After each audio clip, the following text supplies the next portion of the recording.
Hey everyone, Tim Schofield here. This morning I went and picked up the new iPhone 14 Pro Max. This is in the space black color, and we will be unboxing this in the video. Yes, I did pick up the regular iPhone 14 Pro in that deep purple color, along with the iPhone 14. Those actually got shipped to me, so those are coming later today. So expect a comparison video between that deep purple 14 Pro and the regular iPhone 14. So make sure you're subscribed so you're notified when that video goes live later today. Anyways, excited to open up the 14 Pro Max. I will compare it to the 13 Pro Max with size and just any minor differences. Obviously, with the dynamic island up towards the top being a big difference. Anyways, let's get into the unboxing of the iPhone 14 Pro Max. The iPhone 14 Pro Max box, fairly slim, simple. It is color-coded based on the color phone that you do get. So these are just black icons and letters.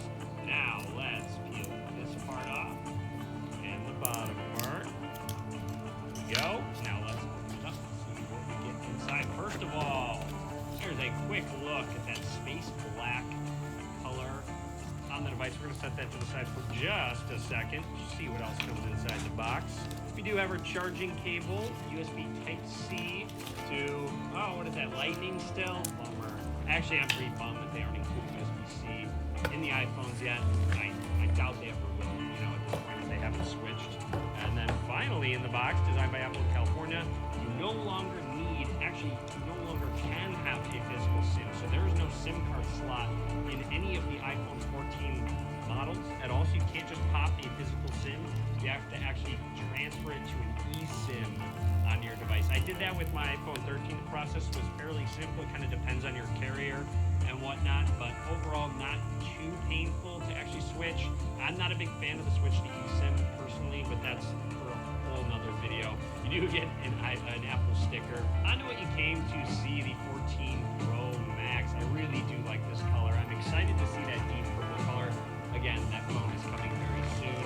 One thing I noticed right away on this device, just by looking at it, is that the camera module is definitely a little bit bigger than that on the previous model. There they are side by side. Just to kind of give you an idea, it just, at least to my eye, I noticed it right away. The lens is a little bit bigger. We'll compare more in just a second. Now, let's peel that front off and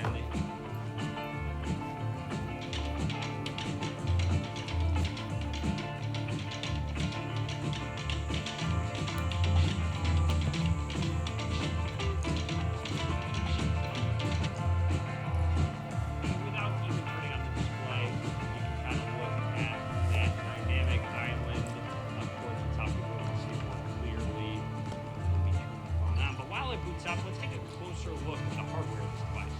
Down at the bottom we have a microphone, our Lightning connection, and one of the speakers moving along. On the right side here is just the power button. I do believe this is a command for 5G.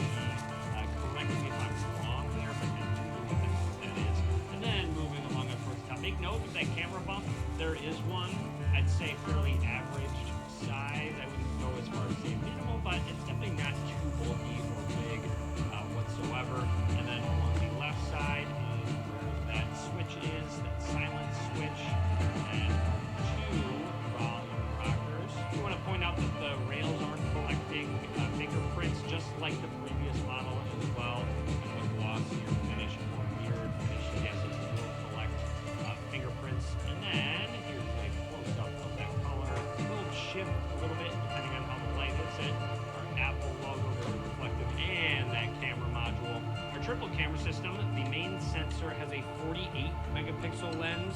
You have two 12 megapixel lenses, one being ultra wide, one being telephoto. I'm excited to test out the telephoto because you can zoom optically up to 2 times, optically up to 3 times, and it seems like they combine it so you can zoom up to 6 times optically, and then digitally all the way up to 15 times. So I'll definitely have to do some camera tests with this phone. Anyways, we are all booted up and ready to go. Just a quick look up towards the top so you can look at it with the display on. We'll take a closer look at this display in just a second. But for now, I'm going to run through the startup process and just talk about anything that's noteworthy. Time to set up Face ID. I want to make a note that there is an indicator light right up there letting us know that that camera is being used. How to set up Face ID.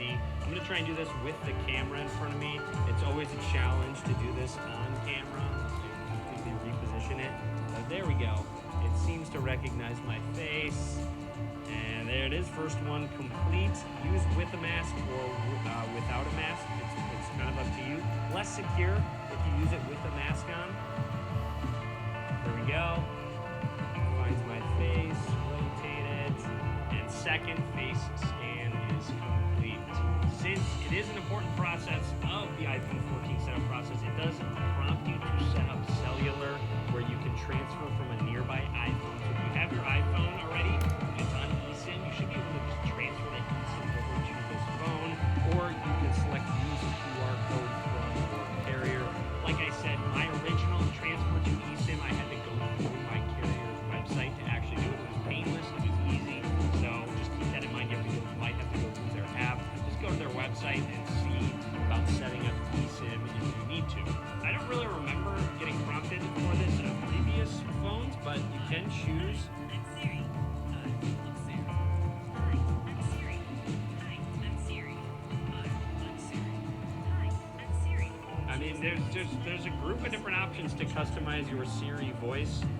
You can say it on your iPhone. I'm going to set that up later just for now. Ask if you'd like light or dark mode, up to you. Dark mode is great, especially using this OLED display. I'm going to turn on light mode just for the sake of this video. Normally I'll have it on a timer where it turns to dark mode around sunset. They do have their crash detection, but also coming fall, emergency SOS via satellite. They made a big deal about this. They're investing in satellite SOS systems where you can try and text emergency services if you can't seem to connect any cellular network.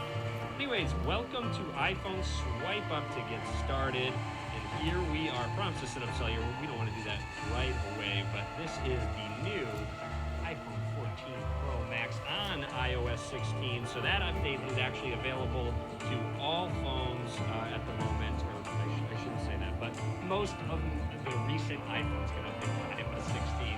And a very quick look at that 6.7-inch OLED display. Apple calling it Super Retina XDR display with that dynamic island up towards the top. And speaking of display, I can already tell just by looking at it that True Tone is on. So I'm going to go into display and brightness. I'm not a big fan of True Tone. I like it to be the standard. You'll see it will cool off the display a little bit more, add in a little bit more blue light. True Tone will reduce the blue light and make it a little bit more of a display. It's just a personal preference. I prefer not to have True Tone on in general. And then I'm going to do it all the time. But again, automatic light, dark mode, always turn that on. Now, one thing, always on. Here it is. I'm actually really excited about this. I'm not excited about the lack of customization for it. You see, on, off is the only option at the moment. However, check this out. I'm going to lock the phone, and look what that does. This is the always on display, brand new. Android's had it forever, but this is new on the iPhone where it looks like it's very interesting because it actually shows the wallpaper always on display. With Android phones would just be a dark screen, but then just like text, like the date, the time. If you do